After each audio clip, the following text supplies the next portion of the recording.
Okay.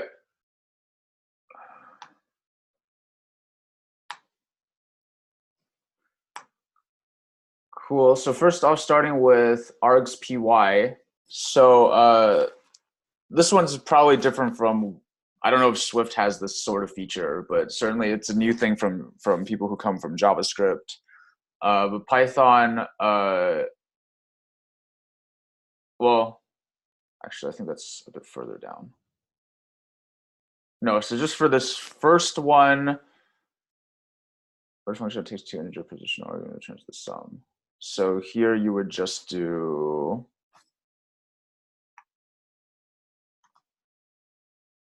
I think here we can literally just do A and B, right?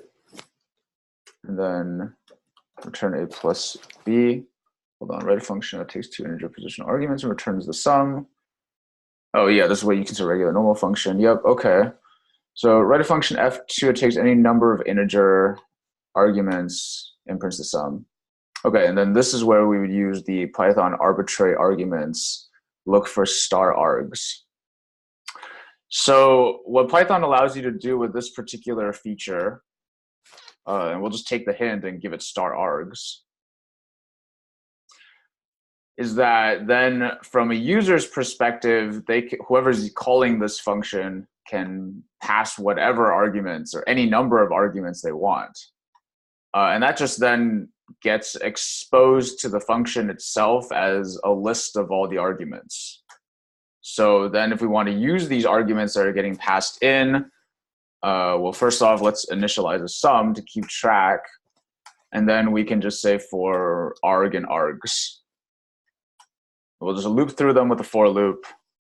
And we can just do sum plus equal arg and return our sum. So then, yeah, you can do things like this, just pass in any number of arguments. Well, I guess if you wanted your code to be robust, like the fact that the user would just be able to pass in anything they want, they could, they could feasibly go and pass in like an integer here. That would screw things up a bit, but we're not gonna handle that in this case for now.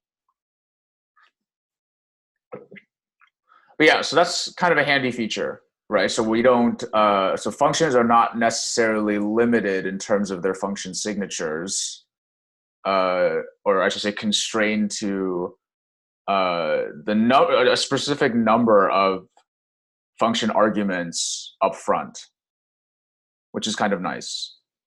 And I don't think I had seen that particular feature before I saw it in Python. So I'm not sure if this has become more widespread in other languages or not. Again, I don't know if Swift has this.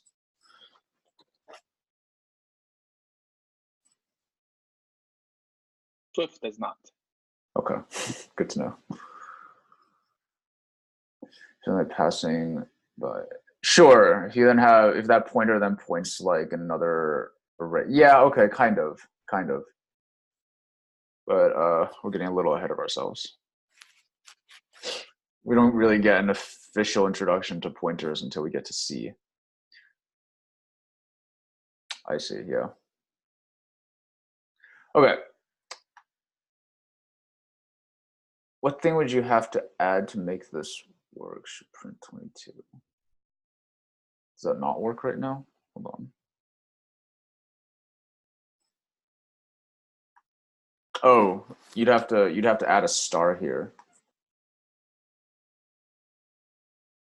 You'd have to add a star there. I added some and just summed the list. What does star do? That's a good question. I think here it just denotes, you know what? I'm going to look that up because I'm not sure I'd give you a correct answer. Sorry about that. No worries. Star dereferences. Okay, I understand that. I just didn't actually know that was a thing you could even do in Python. I actually thought Python would just take care of that under the hood for you. Like it just doesn't. I guess to me, it doesn't seem to fit in with the philosophy of Python, or I just never actually seen that done in Python anywhere else. Allows us to enable various operations more than just multiplying, multiplication, and power operations for repeatedly extending list type containers using variadic and for unpacking. Okay. Okay, that's not quite what we're looking for. We often use some functions.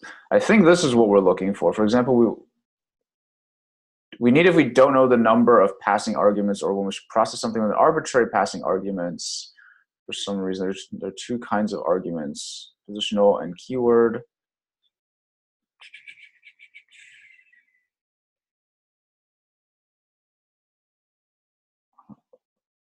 Pass.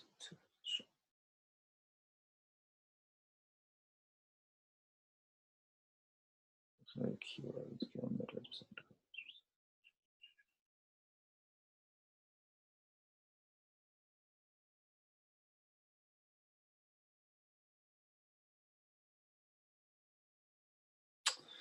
don't particularly like this explanation. It's not making it very clear. Let's just try this in a REPL.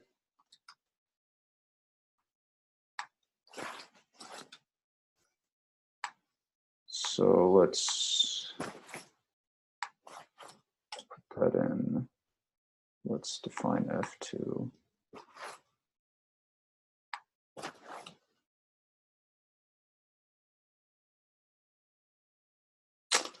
All right, fine. We can type all out.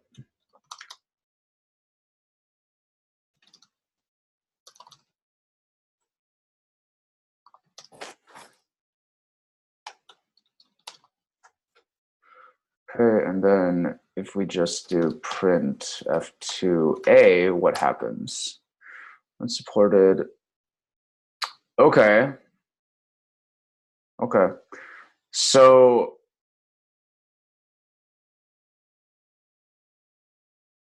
interestingly here, we passed in A without an asterisk. So we just passed it in by itself. Let me blow this up.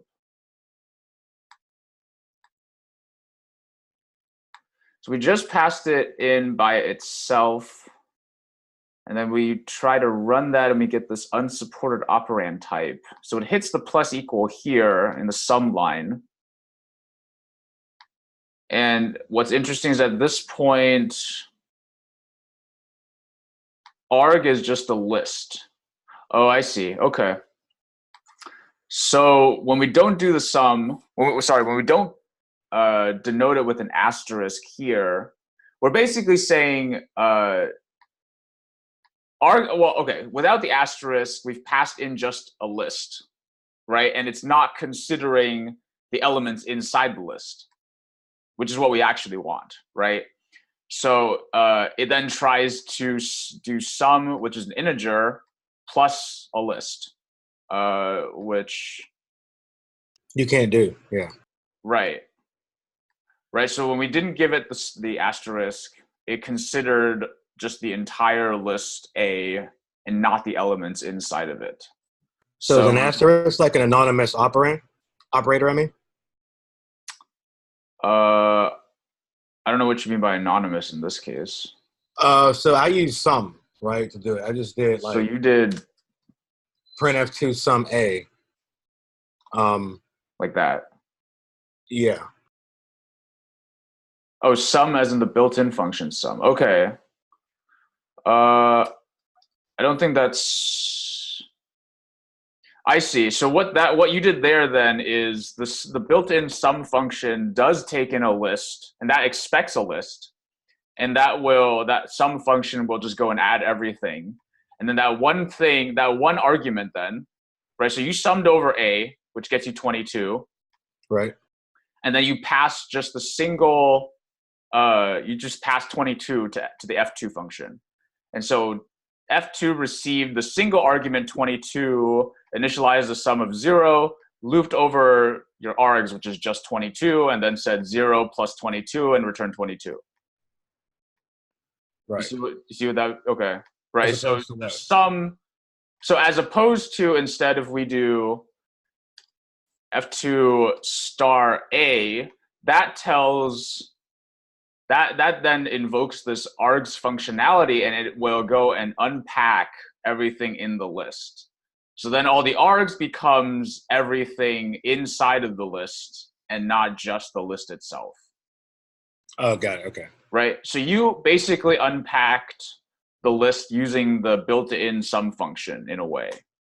But then here we will go and get the same thing.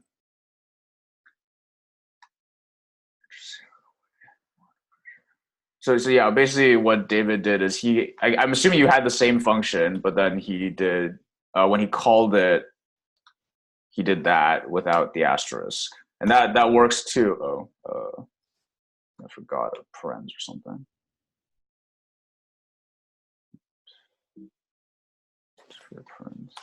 Yeah.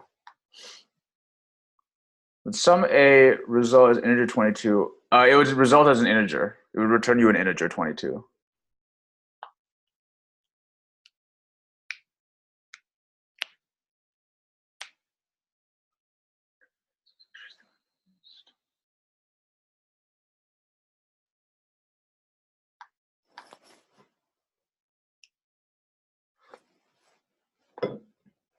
It's just that, Tom, I don't think most people here know what dereferencing means yet. So we haven't officially gotten there yet in the curriculum.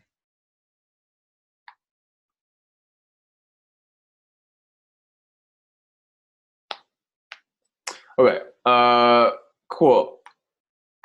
So moving on, write a function f3 that accepts either 1 or 2. Okay. If 1, it returns that value plus 1. If 2 arguments, it returns the sum of the arguments. Okay, so here we'll use default arguments. It gives you a hint to use default arguments, which are in JavaScript. Again, I don't know about Swift. Apologies. But what you can do here then is you can give it an initial argument A and then B, which we can default to 1. And then we can just have it return A plus B, right? So in this case, this function is fine to receive just a single argument, like here, because if it just receives a single argument 8, then B gets just set to 1, and this will return us 9. Otherwise, it received a 2, and then B will be set to 2 and override this default argument of 1, and then it will just sum those two up. Okay, cool. So hopefully that wasn't an entirely new concept for anyone.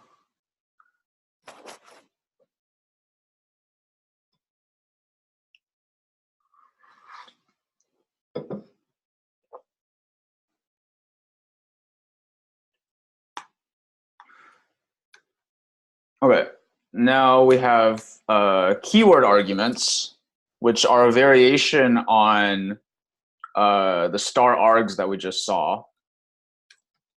So you might see this k-wargs thing.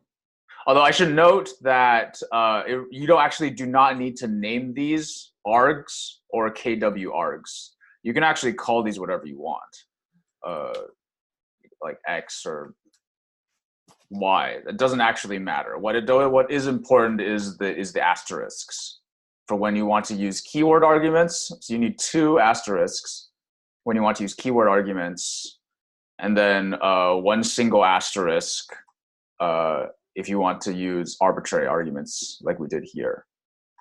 So again, you can name these whatever you want.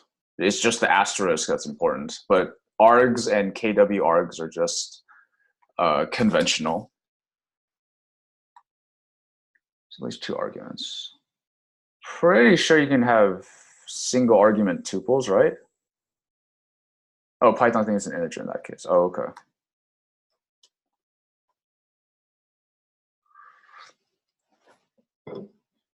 But that just gets regarded as a single integer. Of course, it to be a tuple. A comma. Okay.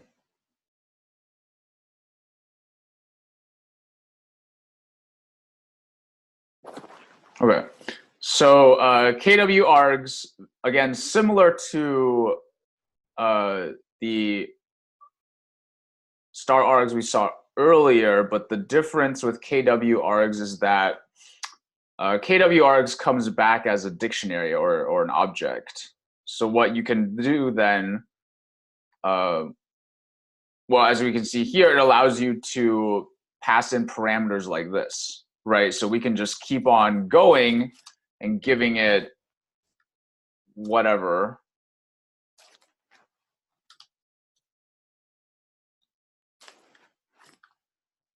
Right, we can just keep giving this function keys and values. And with KW args, then we can loop through all of those. And the way we would loop through keys and values in Python is we can do key value in KW args dot items. So with this items method, that will give us both the keys and the values.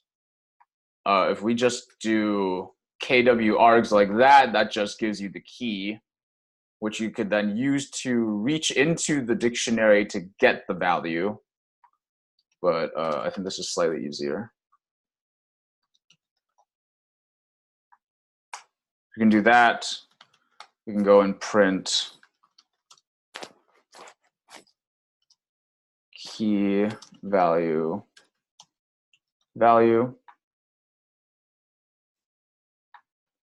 just like so.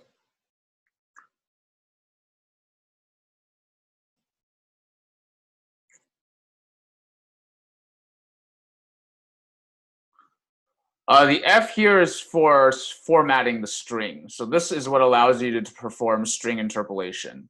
We'll get into that later with I think there's a print exercise. We can talk more specifically about that. But this just denotes that the string is going to have string interpolation inside of it. Yeah, it's basically the same as format. It just saves you a bunch of keystrokes. So I think this is a newer feature that they introduced in like Python 3.6 maybe. So if you used format for that print exercise, that's totally fine. But I think it's just easier to use this, to just append F in front of the string and do it this way.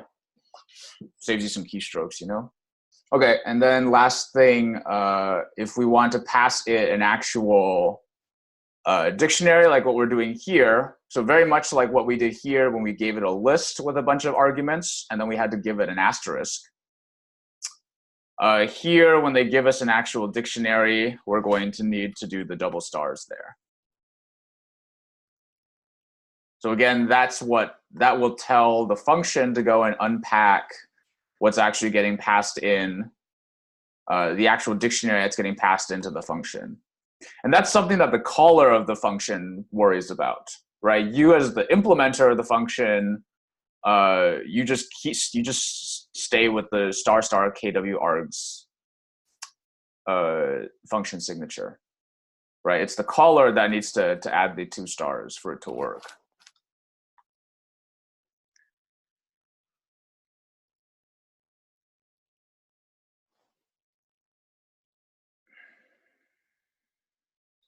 I could tell you that for sure if we were in C, but we're not, and I'm not actually sure these are doing the exact same thing as what they would mean in C.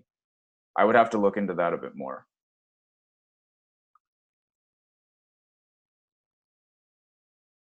Well, I think Tom is gonna say that yes, it's doing the exact same thing is what it seems like.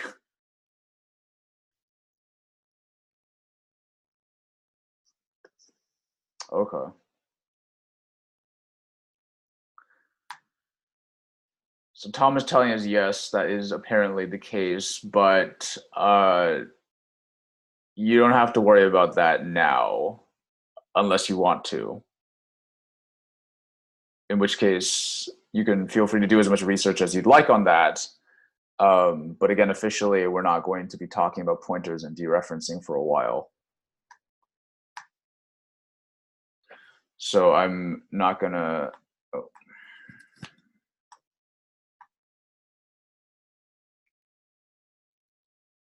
Yeah, that's entirely true, right? So don't worry too much if talk of pointers and dereferencing go entirely over your head. Just know that for now, we're talking about arbitrary number of arguments denoted with a star. We're talking about an arbitrary number of keys and values getting passed to a function. Denote that with 2 stars, and you should be good. Okay. Let's move on to the next one. Print out 2 to the power of that star 65536. Let me just cd into day 1, and then we can run these. We didn't run the argpy. Oh.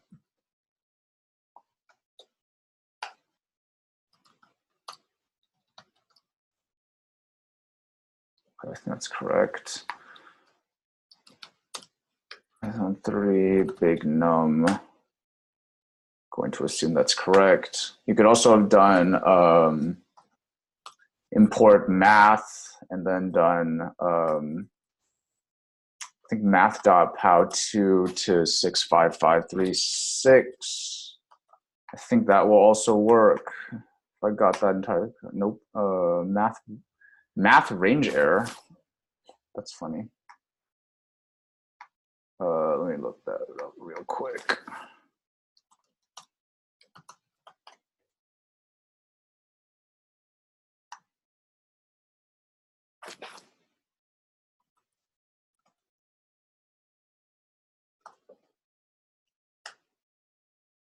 Math power xy return x raised to the power of y.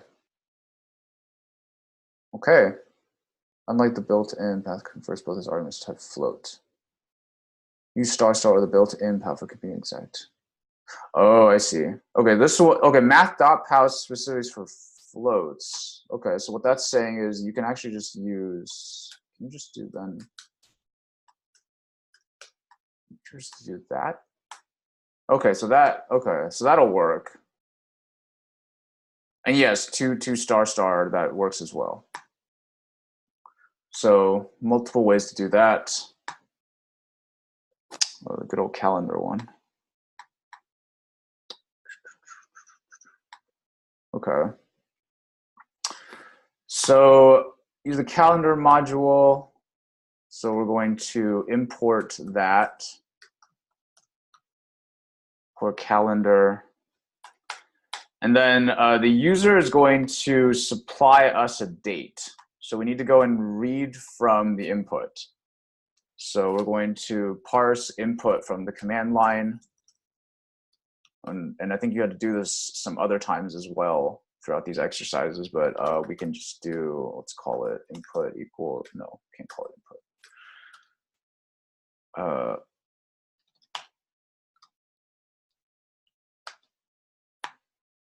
So first off, we can get the length of sysargv, which is the arguments that are passed to this program, right? So very much like star args being passed to a function, sysargv is basically the same thing, but on a program level, right? So that, you know, we could have Python 3 cal.py, arg1, arg2, you know, arg3, we can pass those arguments into the program. And then sysargv is where we would access those exact arguments. So then, and then we can then check to see if the user is using it correctly by saying if L is 2, so they passed us 2 arguments. If the user specifies 2 command line arguments, month and year, then draw the calendar for that month, right? So we're doing this, we're performing, or we're checking for this case right now.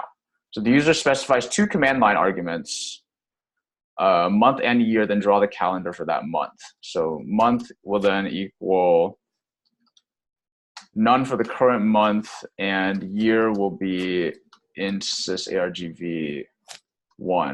So the assumption here is that the user just passed us the year. Another thing you need to know is that if the length of sysargv is 2, that actually means they only passed us one argument, because with argv, you always have the first thing in argv is actually just the name of the program. So just to kind of see that, we can do print sysar, just print argv,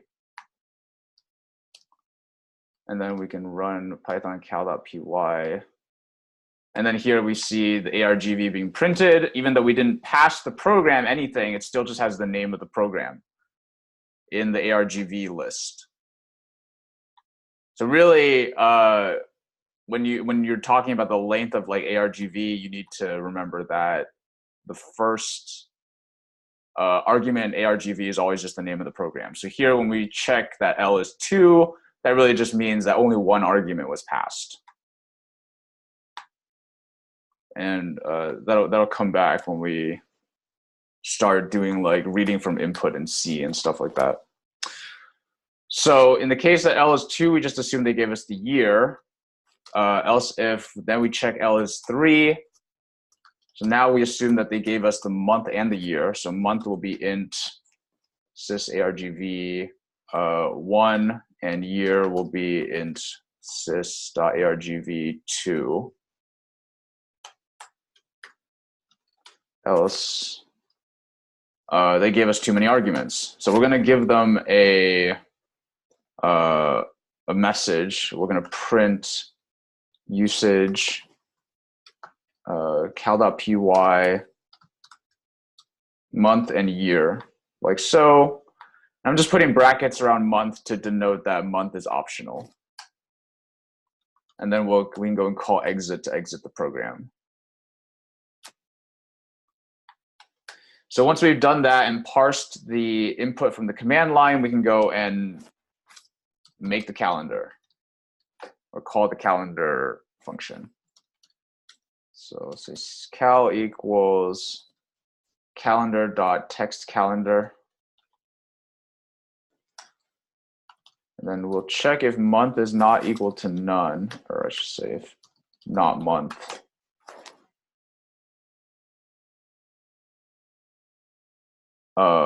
Sorry, I wanted, no, that's right. So PR year. So there's no month, print out the year. Else c.pr month, year and month. Oh, cal.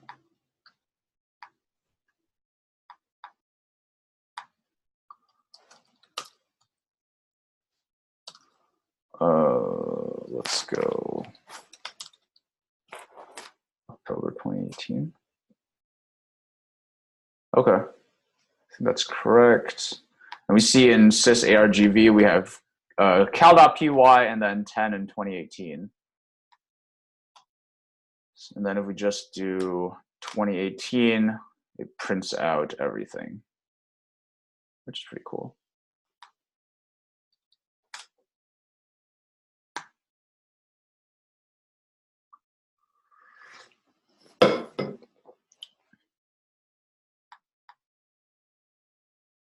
Okay.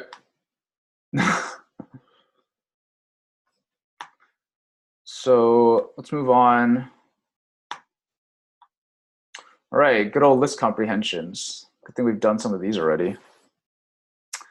So write a list comprehension to produce the array 1, 2, 3, 4, 5. Okay, should be pretty easy. So we can do I for I in range 6. But actually, we don't want just range 6. Well, we would say 6 because that's the top end of the range, right? So when we do a range, that doesn't include 6. It goes up to, but not including 6. But this would give us 0 through 5. but we don't want, strictly speaking, we don't want the 0. So we'll just have it start the range at 1 and stop when it hits 6. And so that would just give us 1, 2, 3, 4, 5. Write a list comprehension to produce the cubes of the numbers 0 through 9. Okay. So again, very similar. We can start with the same thing, I for I in range 10, right? 9 plus 1, because we want to include 9. And then to produce the cubes, we can just add star star 3.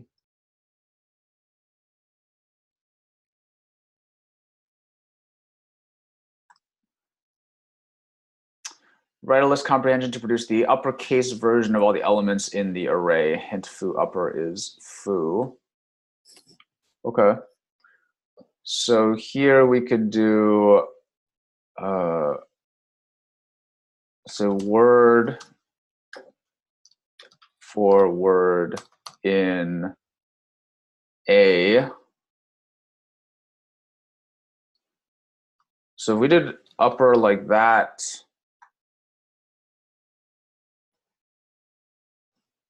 that will capitalize everything. I think what we should be able to do is just do that. But let's check that. Yeah, that builds.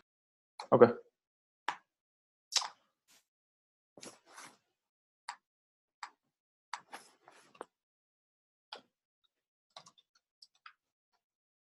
Oh, no, hold on.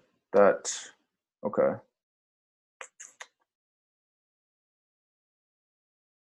It's not an uppercase version. Uppercase is everything. Yeah. Oh, we do want to uppercase everything?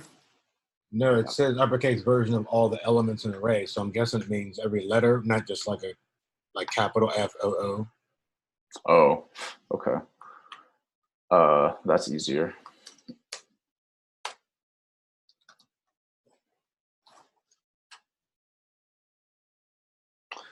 If you wanted to just do, if you wanted to capitalize it,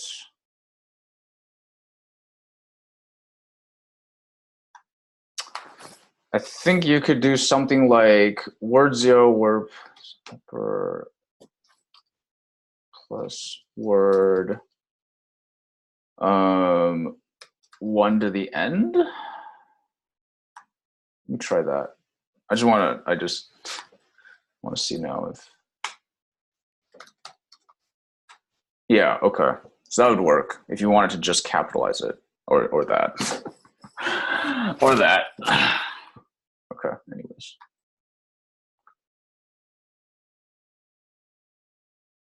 Why goes A upper? Right, but that again just capitalizes every single letter, right? I'm pretty sure that's what that should do.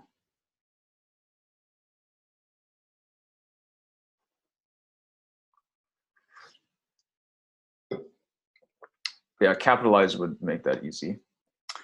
Use a list comprehension to create a list containing only the even elements that the user entered into list X. Okay. So we see X here, prompts the user with an input, enter a comma-separated numbers. The spec seems to point to wanting to uppercase the word. Okay. Well, you have, I showed you both options. So what do I need to do in the square brackets to make it work? So here, we can do I for I in X, right? So we just did that. That just gives us everything that the user gave us, puts it into a list, which we basically already have because that's what X is. X is just a list of everything that the user typed in to the input prompt. And then we'll say if X mod 2 equals 0.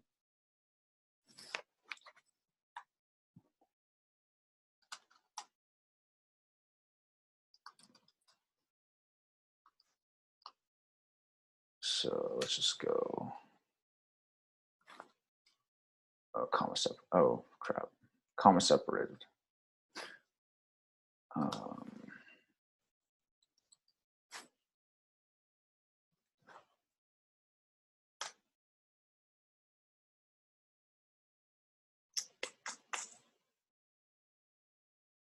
I for I in X. Common sport. Did I need to? Oh, should be that, not X.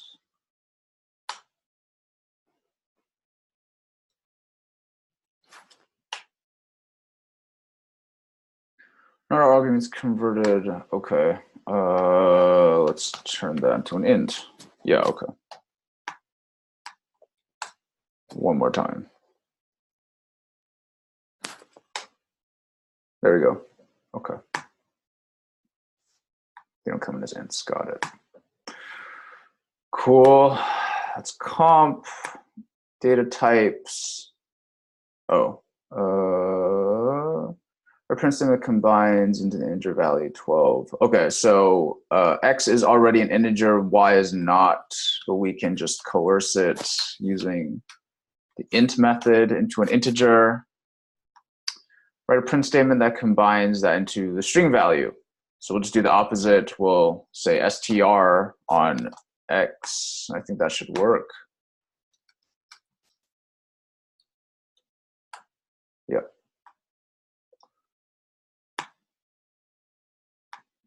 Dicts. Make an array of dictionaries. Each dictionary should have keys, lat, lon, etc., etc. Write a loop that prints out all the field values for all the waypoints. Okay.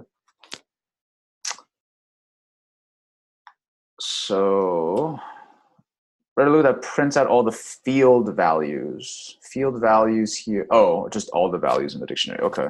So let's say waypoint in waypoints. Print waypoint name,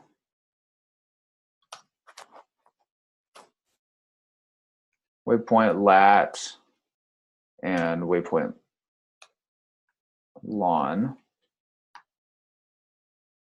So you probably realized this yesterday, a pretty big difference. Well, it's not that big a difference, but a difference between using objects in JavaScript and dictionaries in Python is that when you pass in the keys into the bracket notation, it does need to come in as a string. So if you don't have those quotes there, it's not going to work. And then add a new waypoint to the list. Let's say waypoints dot append. Just go lat. Whatever. Some name, new place.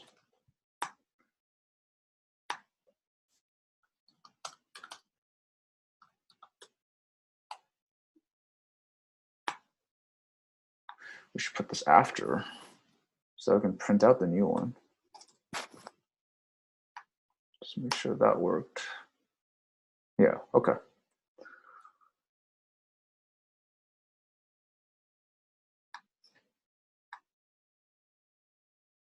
Oh boy, I don't think we're even halfway done yet. Although, if I'm going too fast, please tell me. It's just that I know we kind of have a lot of these to get through. But I will definitely slow down if people need me to. Can you zip it up afterwards? Can I zip it up? Oh, if you want to reference the solution code, you can actually just go to the you can go here, click on branches, and there's a solution branch down here, which is what I'm referencing right now. Okay. Opening up a file, we're going to call this open function. Open up the name of the file, foo.txt.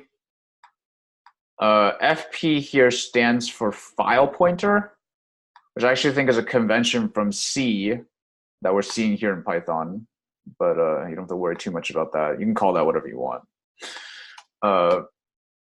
Print all the lines in the file, so we're going to say for line in FP, So fp, when we iterate over an open file, that just gives us line by line of whatever's in the file. Okay. We can just print the line. Easy enough. And the analogous function to open is just close, and we'll just pass that fp, or sorry, it should be fp.close. So fp here is a method on the file pointer. Use open to open file bar.txt for writing.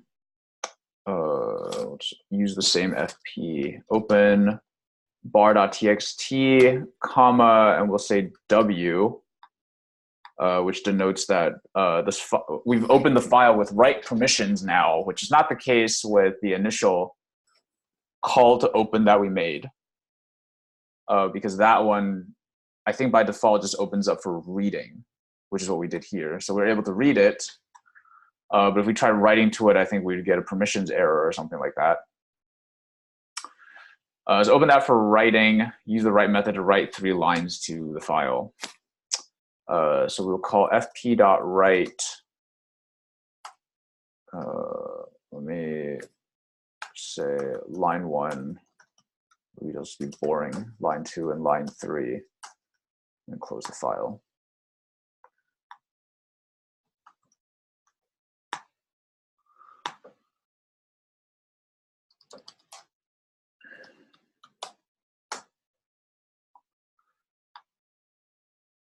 So that is the lines that we're printing out here from foo. Then I think we can also look at bar.txt. And we have the line 1, line 2, and line 3 in there that got written.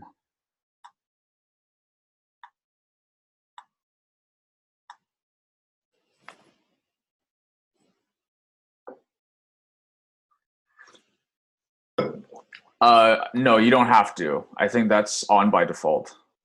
You can if you want to. Doesn't hurt. Okay. Good old functions. Where a function is even, that would return true if passed. Okay. That should be pretty easy. So we can do it with a good old-fashioned function like so. Passed in, let's just call it num. We can return num to 0. We can also just define this as a lambda. That would work as well. Num. I would personally, I think maybe it's preferred to define as a lambda here, just because, well, the restriction with lambdas versus normal functions is that with lambdas, you can only have it execute a single expression. So if you want to do anything requiring more logic than just what we have, than just evaluating the remainder of a function, then you wouldn't be able to do it in a lambda. But because this particular function just needs us to execute this line of logic, it's probably slightly cleaner to just throw it in a lambda. But you can do it however you like. Read a number from the keyboard and then print out, otherwise print odd. Okay, so I'm gonna do print even. I'm gonna throw this in a ternary. If is even num, it probably needs to be coerced to an int. Else print odd. But that's what a ternary looks like in Python. No question marks and colons. So it's pretty readable. Like you can just read that and it's just like probably not too hard to parse what that means, right? Enter number even, then give it a 9 odd. Yep.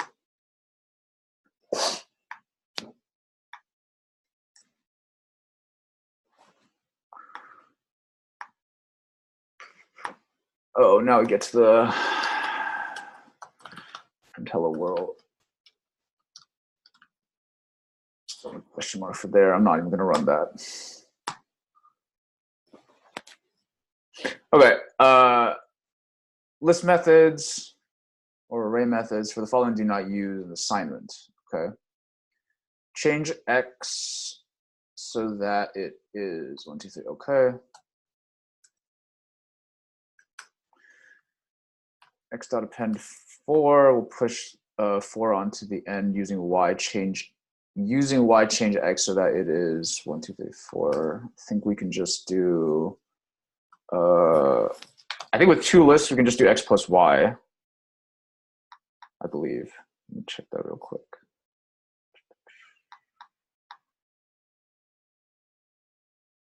Or extend, I think. You know, let me just try that real quick. I think we can just use plus.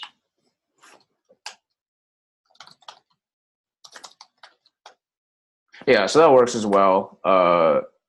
Sure. Or x dot extend y, but this is so much easier. Change x so that is 1, 2, 3, 4, 9, and 10.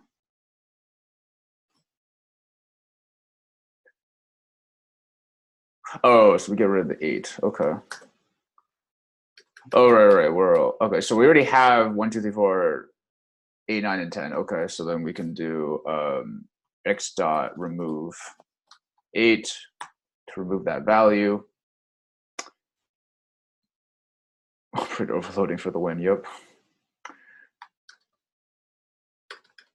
Change x so that it is 1, 2, 3, 4. Okay. So we want to add a x dot, because here we want to insert 0, 1, 2, 3, 4, 5. So at index 5, we're going to insert 99. Print the length. Oh, you're already doing that. Okay. And then using a loop, print all the element values multiplied by 1,000.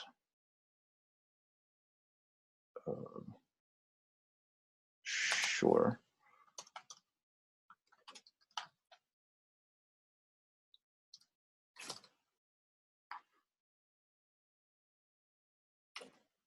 Okay.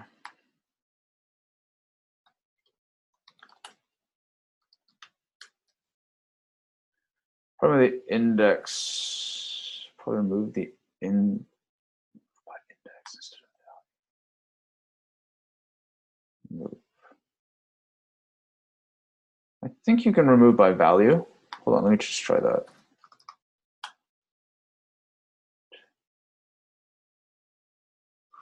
Never mind. Good point. So 0, 1, 2, 3, 4.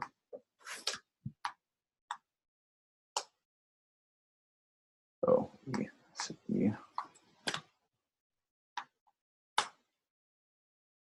All right, good catch. Solution code is not correct then. I need to go fix that.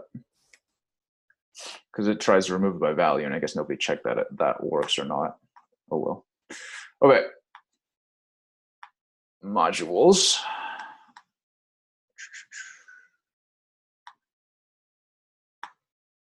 Print out the command line arguments in sys 1 per line. We've kind of done this already, but I guess more specifically, we'll just do it in a loop. In sys.argv, we'll just print out the arg, because before we printed out the entire array. Oh, what if there are more than, oh yeah, sorry. So I guess that question is moot now since I was doing it incorrectly. So here we just do it by index, and so duplicates are not actually an issue. Print out platform, sys.platform. Print out Python version, sys.version. And then with the OS module, print the current process ID, os.getPID, I believe is what. If you don't know what a process is or why they have IDs, don't worry about it yet. we're going to get into that when we get into C and start talking about some lower level operating system stuff. I was able to remove 8 by value. We already removed it.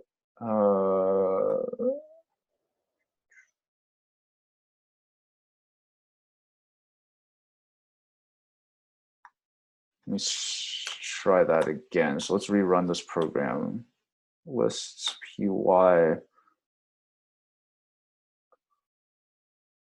Okay, so we printed out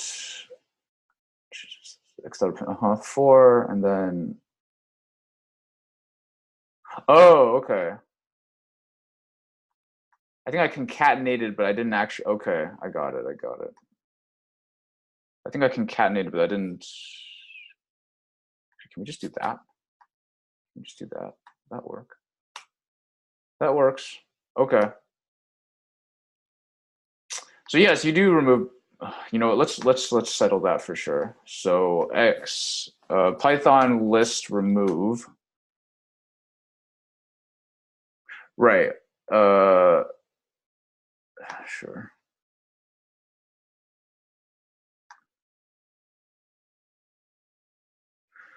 Remove method searches for the given element in the list and removes the first matching element. Okay.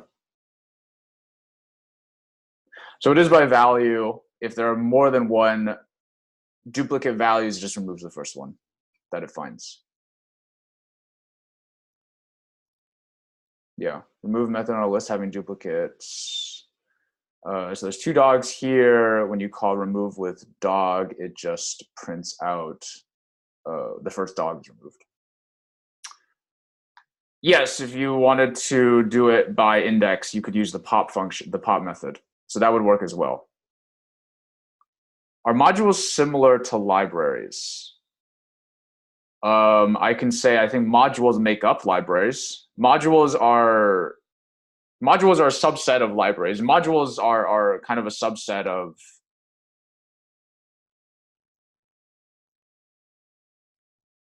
I guess when you have like a part of a project that is kind of logically separated from other parts, you can call each of those their own kind of separate module.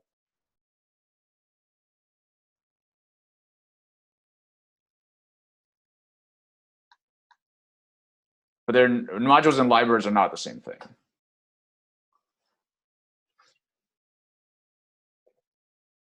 Yeah. Okay, glad that got cleared up. As I was saying, if you don't know what a process is or why it has an ID, we're going to get to that when we start talking about some lower level operating system stuff when we get to C. Print current working directory. What is it? Get CWD. Print your login name.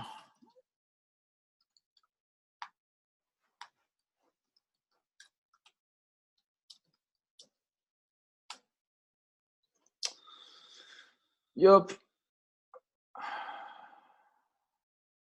Darwin 370. This is coming from Clang version. Is that the version? Hold on, I'm curious. Is that the version? Or is that part of the get PID call? I think that's probably part of the version. Yeah, it's part of the version. Okay.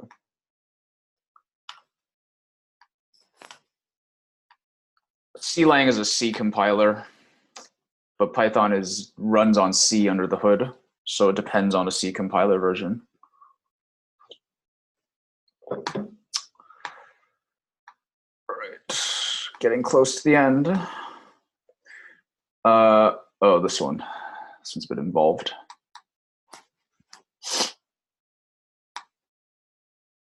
Okay, so here we're gonna make a bunch of classes. Make a class lat_lon that can be passed parameters lat and lon to the constructor. So let's define the constructor with underscore init underscore lat lon. I'm just going to go and give these default arguments of 0. It's fine if you didn't. And then self.lat equals lat, self.lon equals lon. So hopefully nothing new here as far as writing a constructor or a class. Again, very similar to JavaScript. Just you have the constructor named differently. Just change this to self. Pretty much the same thing. Make a waypoint class that can be passed parameters name lat lon to the constructor. It should inherit from lat lon. So only difference there is making it inherit from lat lon, and the way we would just do that is add a parens and pass in the class that it inherits from.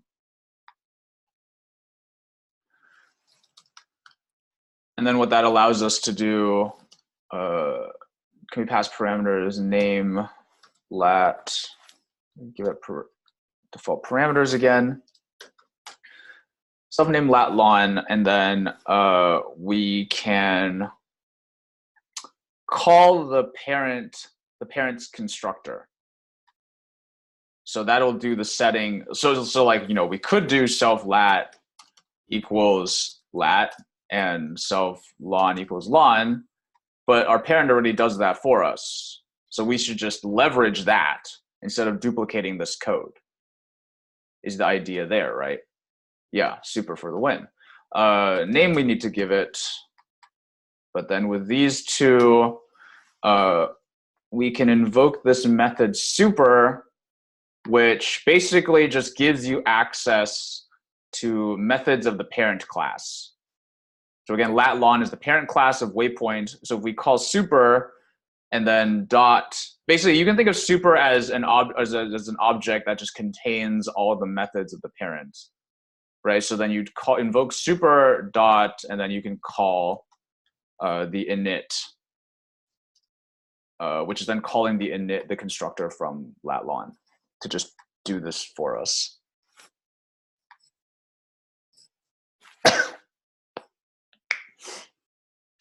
Make a class geocache that can be passed parameters, name, difficulty, size, lat lon, constructor. What should it inherit from? Gee, I wonder. Here we're going to have it inherit from waypoint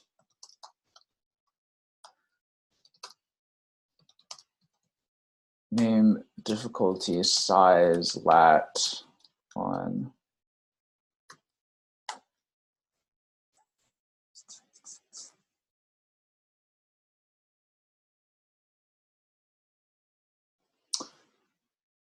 We're going to do difficulty needs to be set, as well as size needs to be set. But name, lat, and lon are handled for us. So we can do super init name, lat, and lon.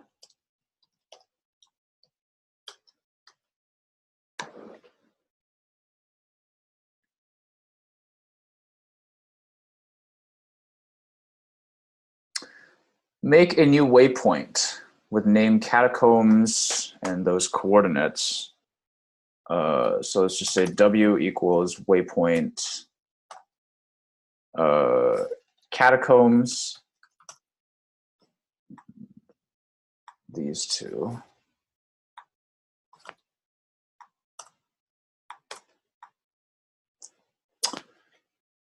And then print it. Okay, so we can try printing this and see what happens.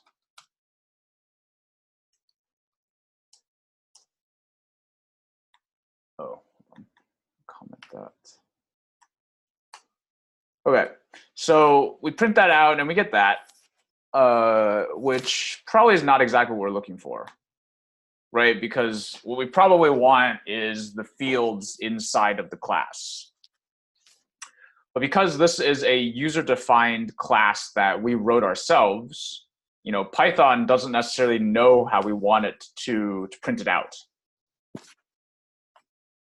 So what we can do is we can define another method called str.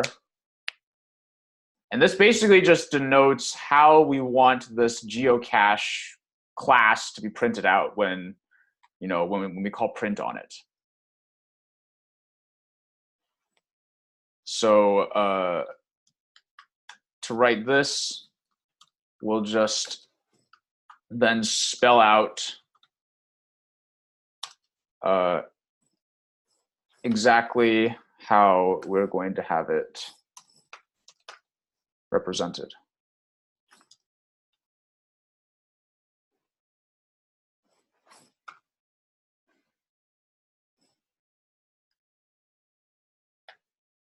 Hold on, f string there. Here we're going to have self.name, self.difficulty. I guess the order doesn't matter too much. Self.size,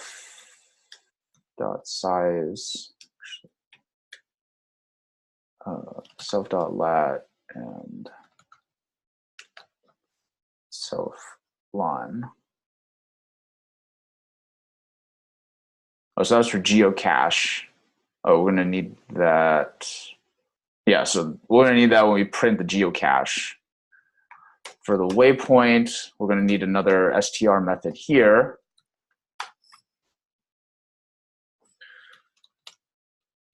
Turn waypoint.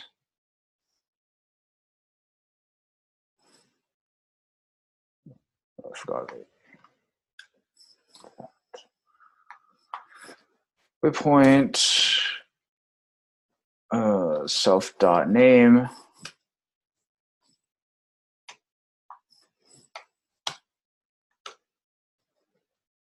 Self.lat.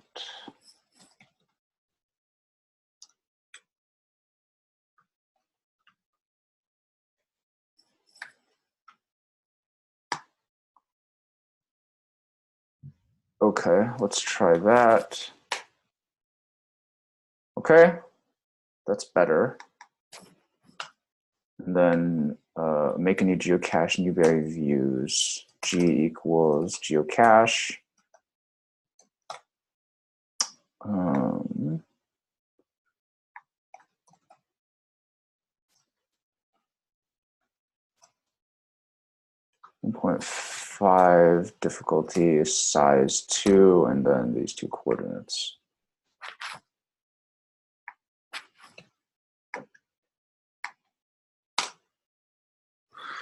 Cool. Oh, it's just for formatting. It doesn't serve any purpose. We could just actually even get rid of those, actually.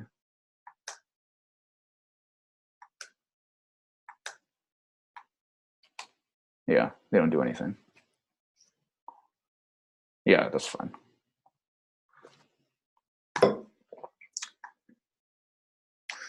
Printf. Oh, and then finally, okay, so this walks you through a couple of ways you can print. Although admittedly, the first two ways of doing it are older ways. But you might still see it around, so maybe it's not a bad idea to just have you guys see what that looks like. Print the following using %. So to print x is, and then the way you would do it here is you do %d, y is %f, z is, here we're going to use some backslashes because we're going to do some character escaping. We're escaping the quotes.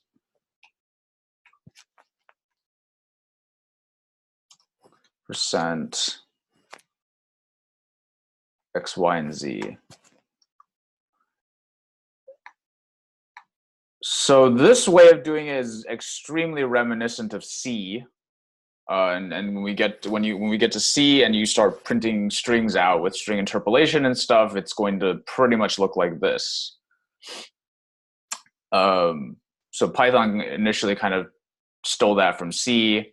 And these percent things denote the type of what's going to be going in here, right? So percent D stands for digit, and it just says in the string interpolation, whatever's going to be in this spot is going to be an integer. F here stands for float. Oh, sorry, and it works because 10 here is an integer, or x equals 10 here is an integer. Y is percent F, Y is a float. So we use percent F to denote that. Z is a string, and percent S is what denotes a string. And again, these backslashes are for escaping the double quotes, because in the string, we just want the double quotes to be printed out. We don't want them to mean end of string, as they would normally if we didn't have the backslashes here. Right, so that's one way of printing it. You're probably not going to see this very much in Python anymore. We can also do x is, y is,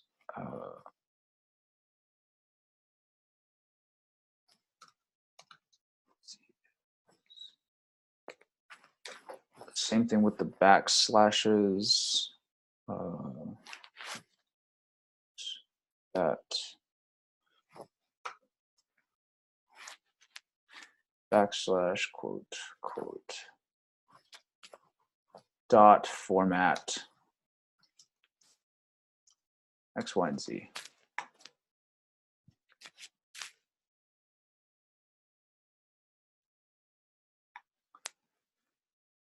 So it's another way you can do it. And then lastly, the way that we've been seeing in other examples is using this F string thing, which is probably the easiest.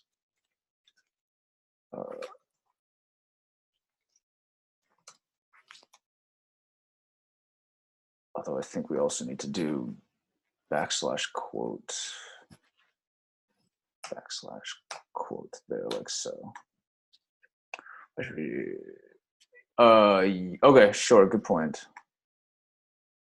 Oh, okay, you want to round that, got it.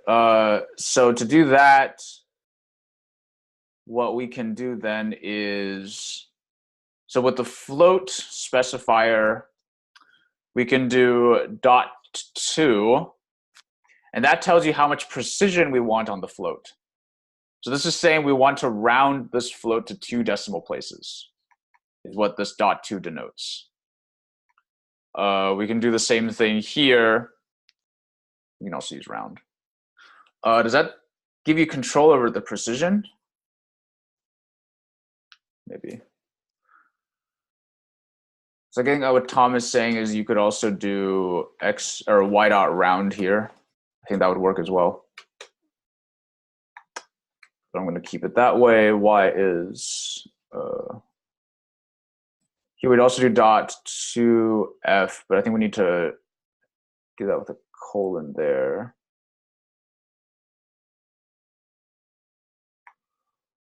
As for here, I think we might actually have to do round.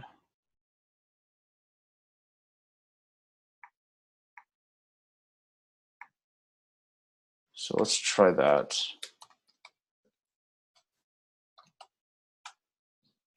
Ooh, float object has no attribute round.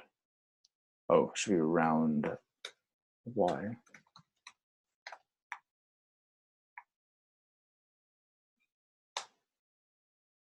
That just rounds to, okay, hold on.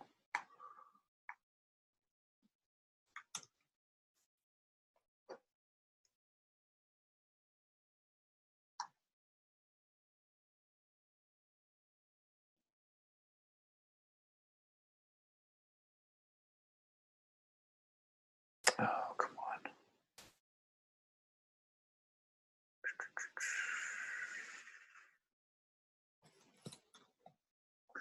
Rounding number. Okay, and then, okay, that's probably the precision. So we can try round 2. Okay. So that's how that would work.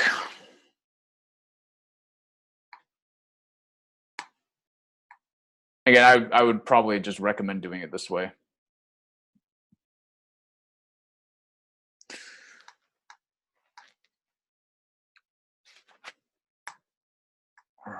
scope. Okay, so this is introducing the global and non-local keywords. When you use a variable in a function, it's local scope to the function. This prints 12.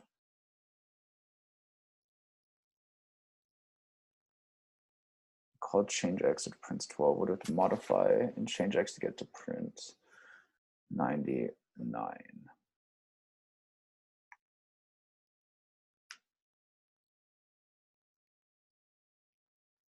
Oh, I see. Okay, so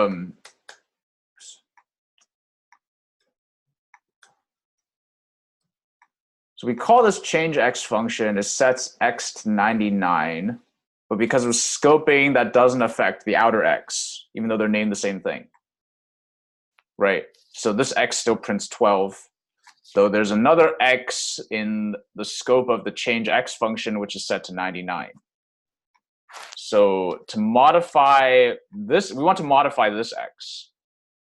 And the way we can do that is we can use this global keyword x. So we're declaring that we want to basically bring the x in the outer scope into the scope of this function. And so now when we say x equals 99, that changes the global x here.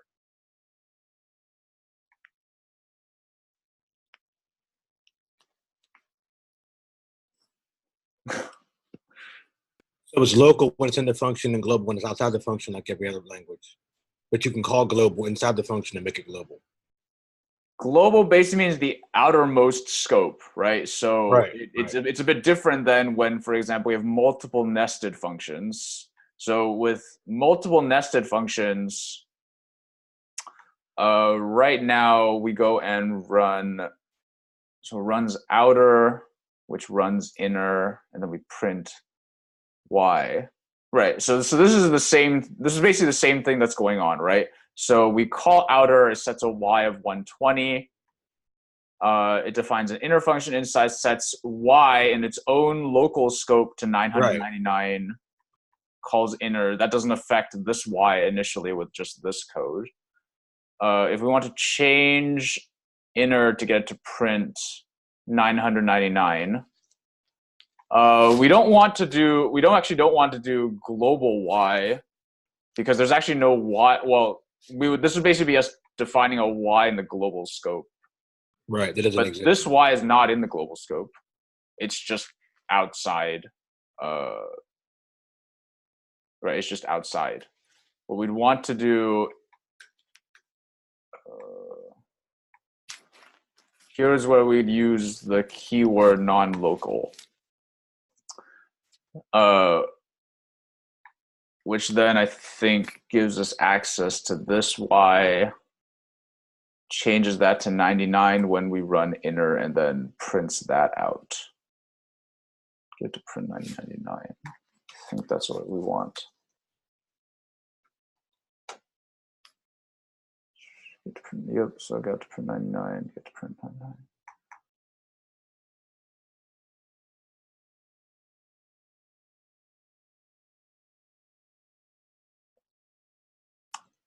Okay.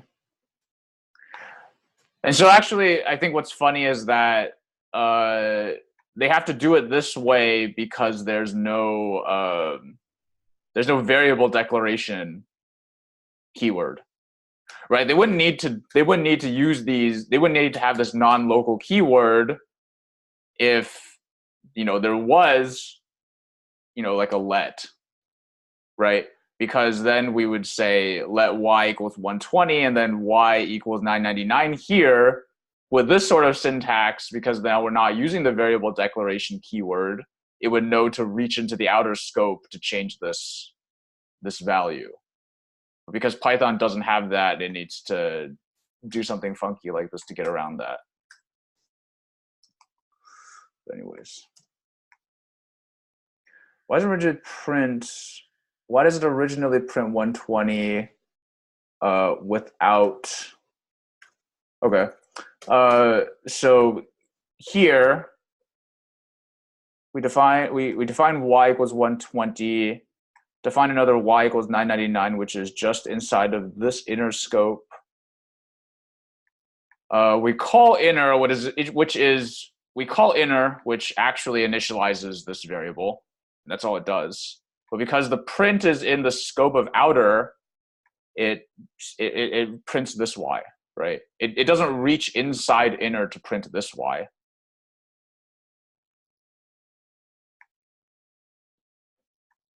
And so for that, we want the inner function to go and change this y and then print that out, because this y on line 20 is the y that this print function has access to. So we go with the non-local.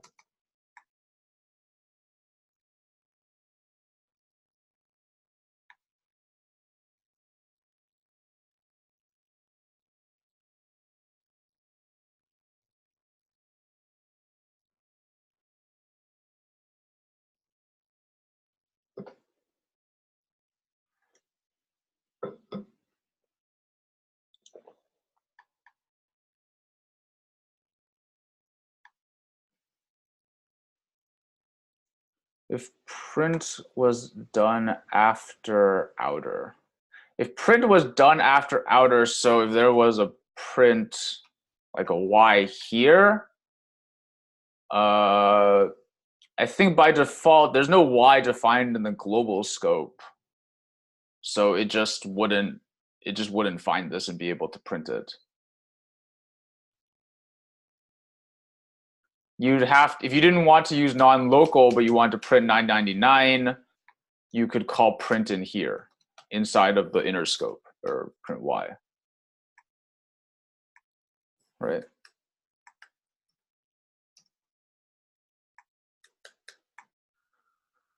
Yep. Oh boy, it's 10:40. Dang. I think we're going to be running a bit over time today. Okay, really quickly, thankfully we've gone over some slicing syntax already. So print the second element. We're going to do a bracket 1, print second to last. If you want to go backwards in the array, we go -2, right? So you recall that -1 would give you 6. If you want to go backwards again even more, you just -1 again for 9. Output the last 3. We will go output the last 3. We can do 0, 1, 2. So we can go 2 to the end, or we could also go -3 to the end, right? So -3 would be 7 with that index, give us colon everything after that. So both of these, I think both of these would work. Yeah. No, sorry, this should be 3. So that would give you 3 instead of 9 and 6. Output the 2 middle elements. Output the 2 middle elements, 1 and 7. 0, 1, 2. So that would be 2, 0, 1, 2, up until 4. Output every element except the first one would be a colon. No, sorry, it should be 1 colon. Yeah, because the first element is an element 0. So we start at 1 and give it everything to the end. Output every element except the last one would be a colon -1 to say stop at the last one.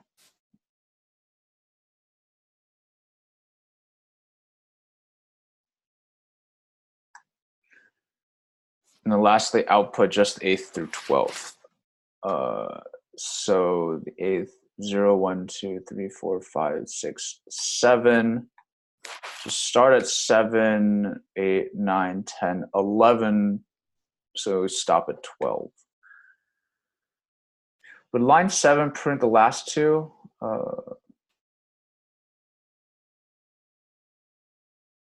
This just gets you the second to last element. We can try that. So yeah, just the second to last. If you want multiple elements, then you need to introduce the colon syntax to get you multiple parts.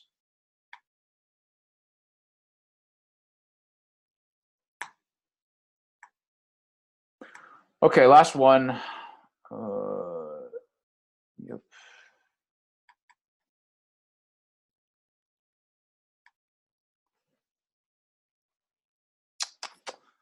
Like lists, but are immutable. Usually use to hold heterogeneous data. Use parentheses, square brackets, compute distance, instruction assignment, blah blah blah. Distance is for the write a function that prints all the values in a tuple. Okay.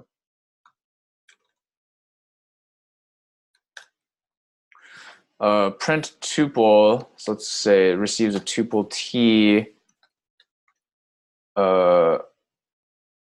I function to print all the values in a tuple. For I in t, I think we can just do that. Print I. So it's going to loop through each of the multiple values in the tuple. Tuple per line. Declare of one element and then print it. What needs to be added to make this work? I think here we've seen that we need to use a comma.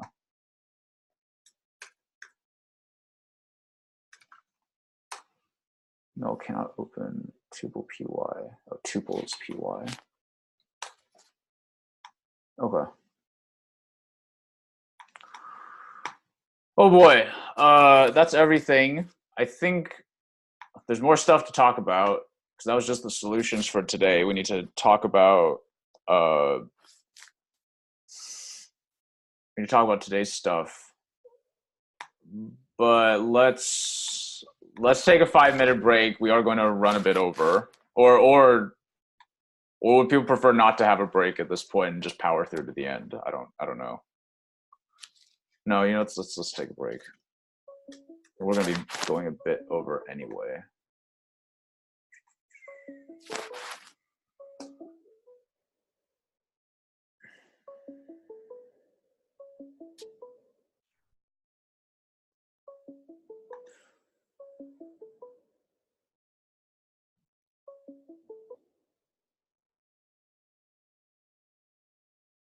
Yep, go for it.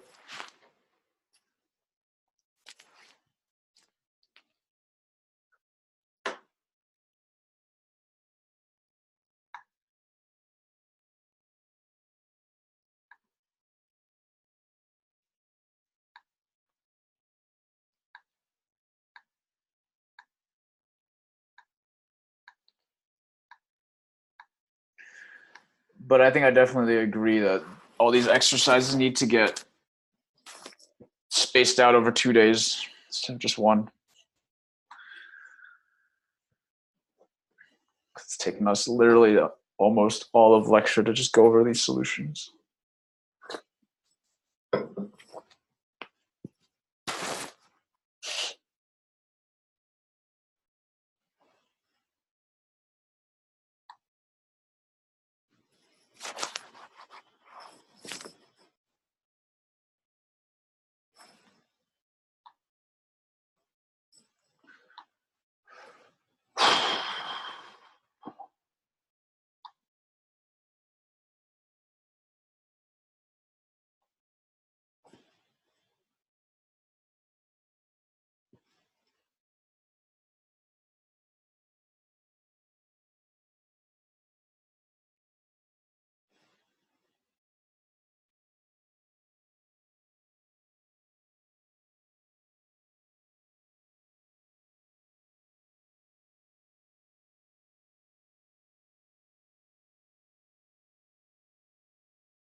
Alrighty, so let's come back.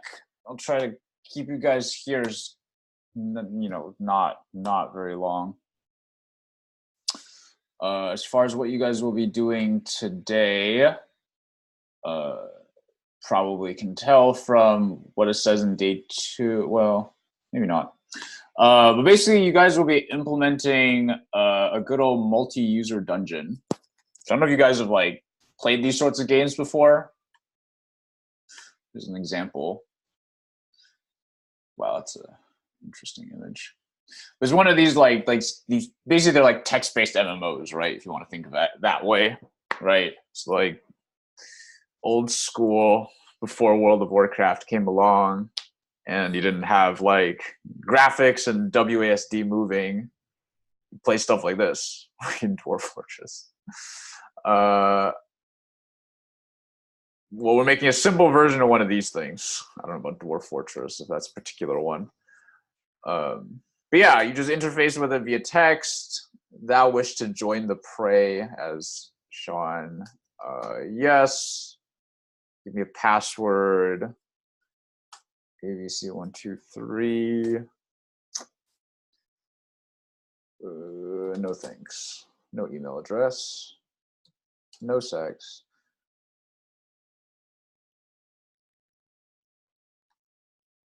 What's an Urlock? I've never heard of that before. Mage, Thief, Warrior, Ranger, Druid. I play Thieves.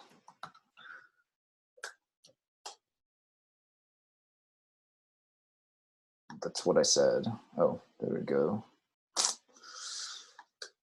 Yeah, I'll go neutral. You don't have a ton of complexity, very few explanation shores, and a strong following. You can if you want. But yeah, basically we're going to be implementing a very simple version of one of these for the next few days. I don't know about you guys. I'm actually not someone who has any sort of nostalgia for these sorts of games. Well, no, you have the rest of the week. You have the rest of the week. So not just today. Yeah. So you have the rest of the week. And basically, if we go and just look at what code you have available, so we have these files, ADV, player, and room. So ADV is kind of the entire game. And we just look at the code that we have here. FF11, I have WoW nostalgia. I think Blizzard just released a WoW Classic or whatever. So like basically, oh, not yet. Okay. Summer 2019? Why can't they just do it now? They're not like doing anything to it from what I saw. They're like keeping the old textures and exactly the same everything. Like they should just release that now. But anyways. Okay, so for example, just looking at the code that we have here, room is in another file, so that's going to get imported. And this dictionary lays out all the rooms and their text. So this is like the room name, called outside, with like a description, maybe like a direction, a foyer, an overlook. So this is again this room dictionary is a dictionary of the name of the room to the actual instance of the room in code. in some of the that's funny.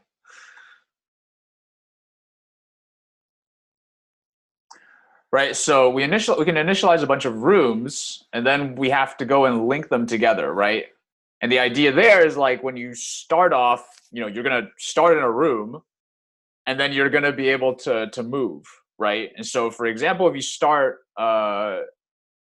if we start in the room outside, and then to that room dictionary, we give outside an attribute called n_2. That denotes that when we move north from the outside room, we get to the foyer. Right? So you can maybe imagine how that plays out, right? If we initialize our game, we start outside, and then maybe we type in N or north into the game to denote we want our character to move north. That will then take us into the foyer. Right? So this is how the game represents basically the map, right? And then similarly with the foyer, when we move south, that's going to take us back outside. If we move further north from the foyer, then we get to the overlook, et cetera, et cetera. Foyer connects to an east room as well, and so on and so forth. So this is just a preliminary map. I think over the course of the week, as we flesh out this project, you'll be able to add more rooms to flesh out your map and make it as big as you'd like. I think there's also stretch goals to do things like add items, add item functionality, add, whatever, right? And then we see some pseudocode here. There's, of course, going to also need to be a player class, write a loop that does the stuff. So basically, this is the game loop. I'm going to write a small program in a second to kind of show you what a game loop looks like with a simpler game, but that'll at least showcase what the game loop will look like.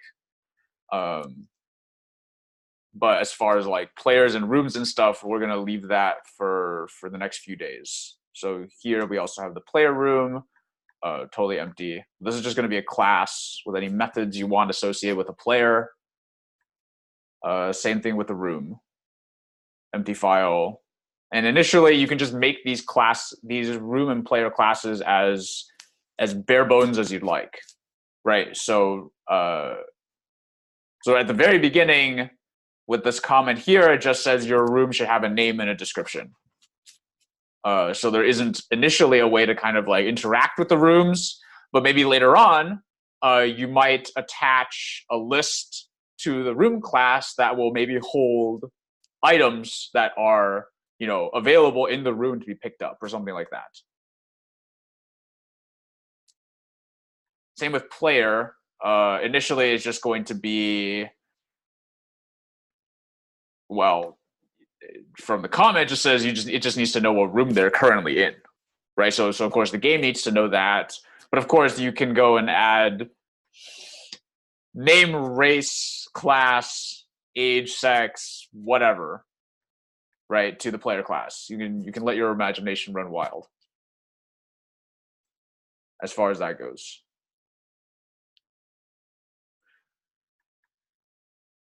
So again, we're going to start off real simple with the adventure game, but really this sort of project can scale up real fast, pretty quickly, in terms of what sort of stuff you want to add to it and how complex you want it to start becoming.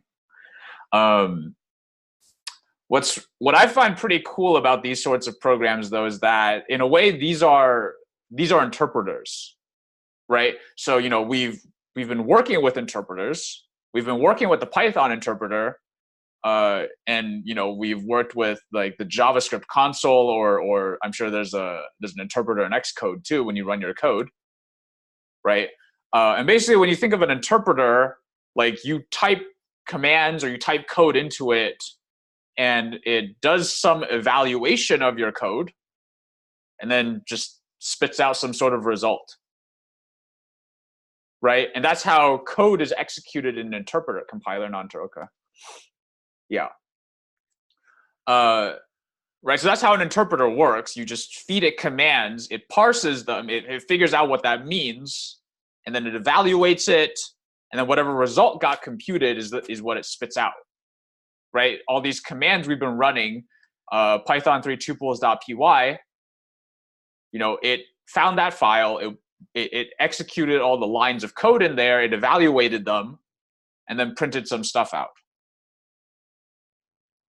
right? And so this multi-user dungeon game is just that. It's an interpreter, but it has these game rules laid out on top, such that it doesn't act like a programming language's interpreter, but at the end of the day, you're still just feeding it text commands. It's parsing and evaluating those in the context of the game, and then gives you some text output telling you what happened as a result of the command that you gave it. So I find it really interesting that, again, that a programming language interpreter and one of these games actually behave very similarly in many ways, even though you use them for very different things. But anyways, I should probably get to writing that short program. Okay, so let's get rid of these. So let's just make a new file. So we're gonna implement I want guessing game py.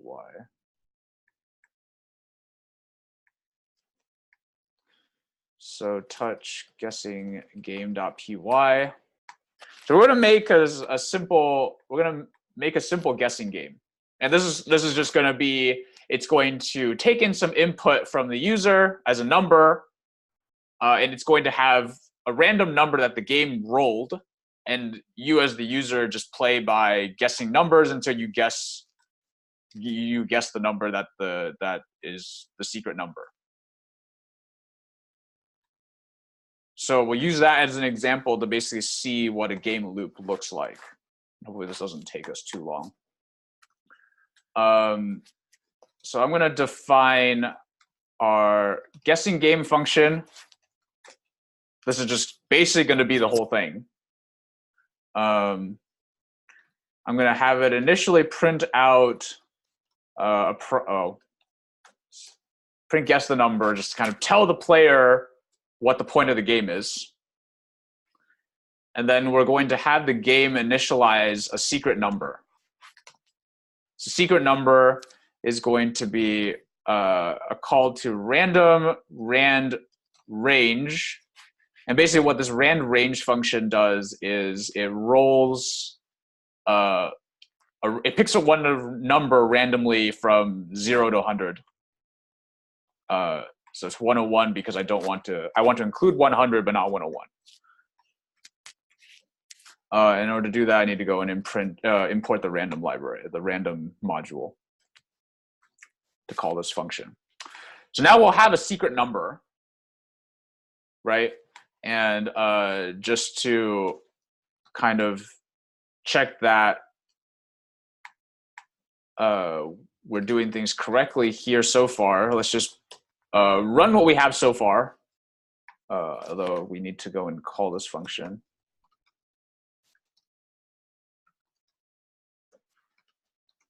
So we'll call our guessing game function. Right, so it printed out guess the number, it rolled the secret number, we printed that out. So 84. So it's successfully rolling a secret number. Okay, so that's good. And then from there, we're going to go into a loop, right? Because inside of this loop, we're just going to keep going. The player is going to be continuously making guesses. The game is going to tell the player and print out whether their guess was too big or too small. And so that way the player is clued in as to how close they're getting. Okay, so we're just going to say while true. So this loop's going to potentially run forever. But based on certain conditions, it's going to break, like when the player actually guesses the number that is the secret number. right? So let's initialize a variable guess, and we'll use the input function to prompt the user to input your guess.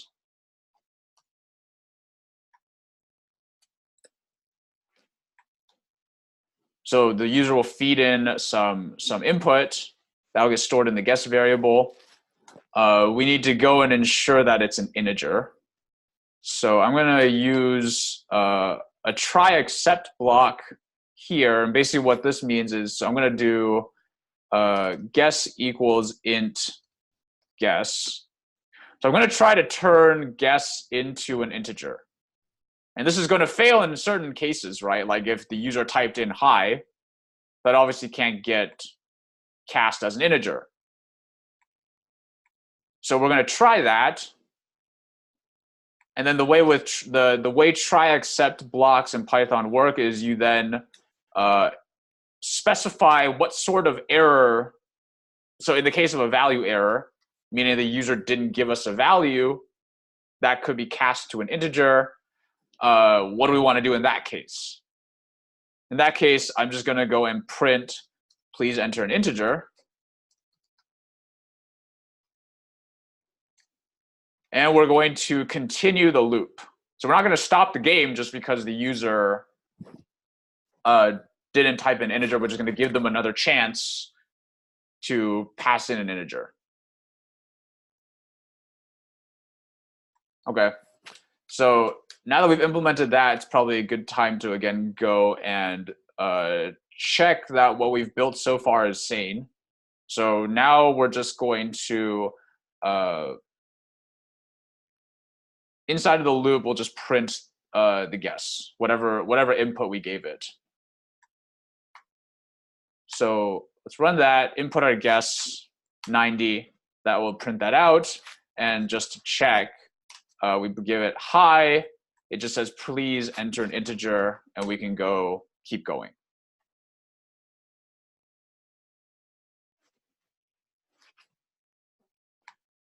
So that all seems to be in order so far. And now that we have that, so we have a way to get the user's guess, and now all we have to do is just check that guess against the secret number.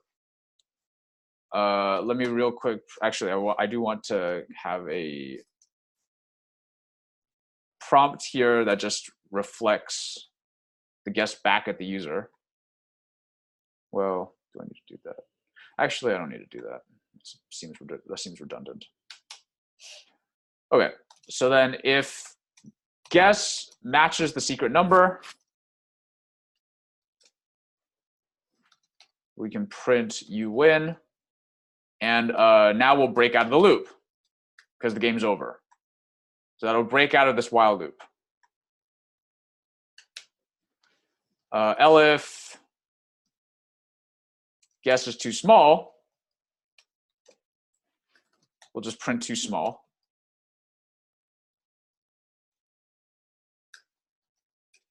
Else we'll print too big.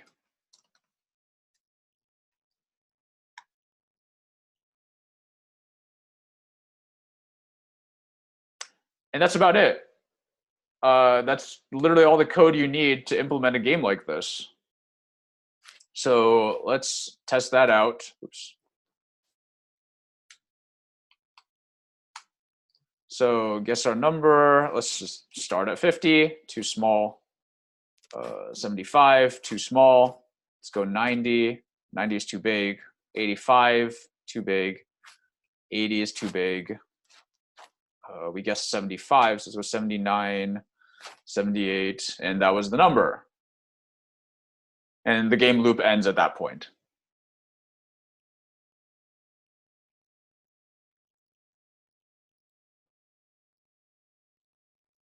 Yes. Well, not a search tree, but binary search, yes. We're going to get there soon, next week. What if you ask the user to play again? I saw it on Steam.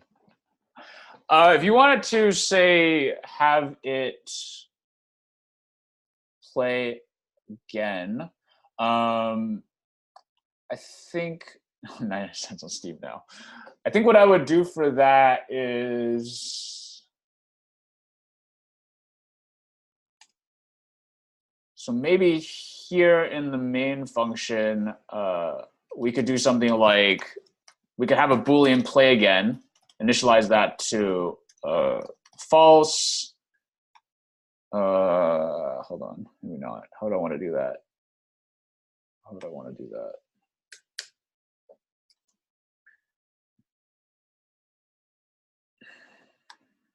You could do,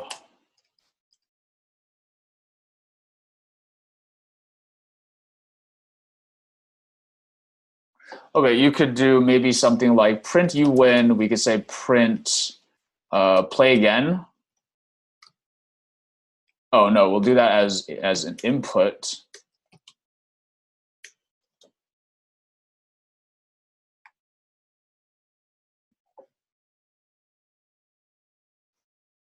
Okay, so what we could do is we could have this, we could have the guessing game function of a Boolean up here. We could say play again equals the input, although then we'd have to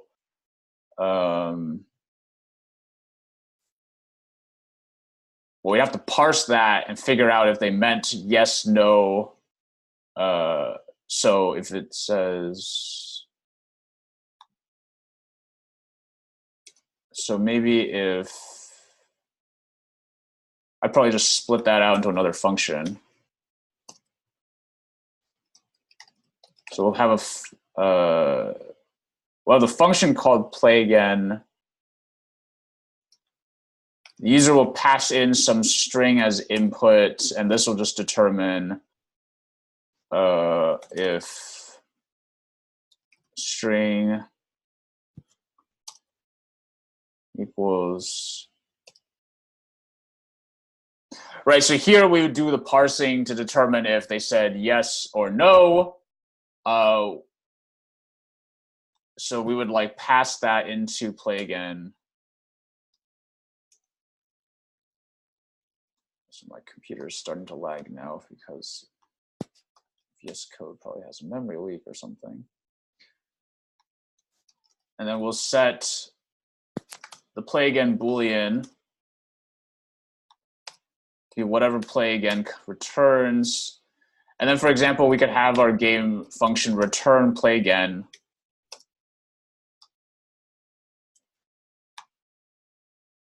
And then here, if guessing game returned a true value,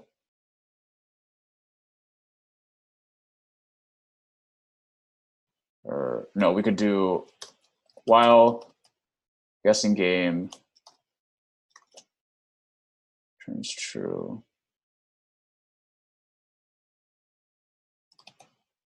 Or you could just call it again. Otherwise, just break. I'm not quite sure that would work. I'd have to hack on that a little bit, but it gets a little more complicated when you want to allow the player to just go immediately play again and start a new game.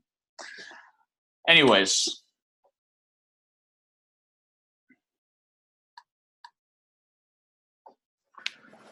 I don't want to keep you guys here any longer than usual. So that, I mean, I guess strictly speaking, you don't need that. You know, you could also just do that.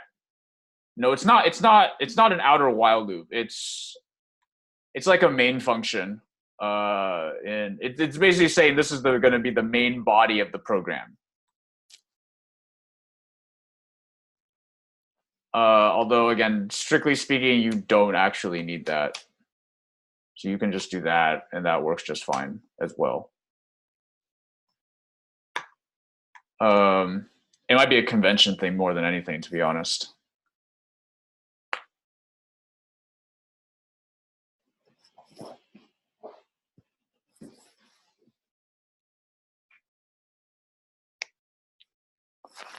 Okay, but so as far as today goes, we're gonna start adding to the adventure game. So we just saw how to write a basic game loop.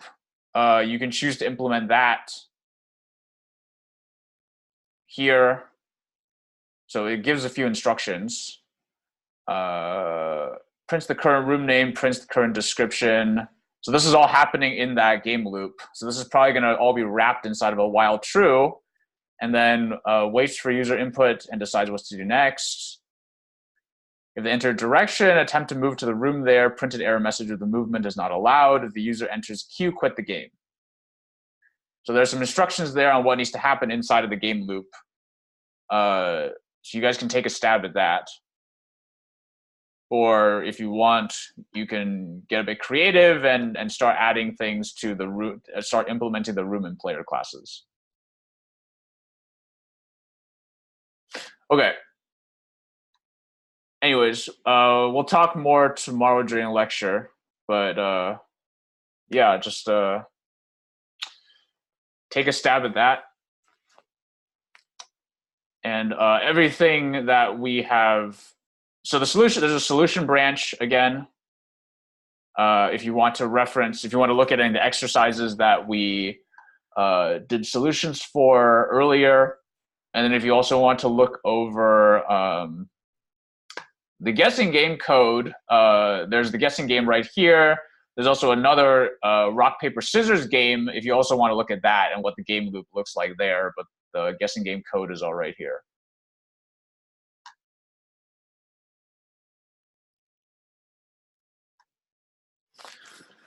All right, so that's it for today, guys. Again, thanks for sticking around. And I think I've kept you here long enough, so I'll let you guys go and get lunch, and then afterwards, hop to it. Cool. Thanks, guys. I will talk to you all tomorrow.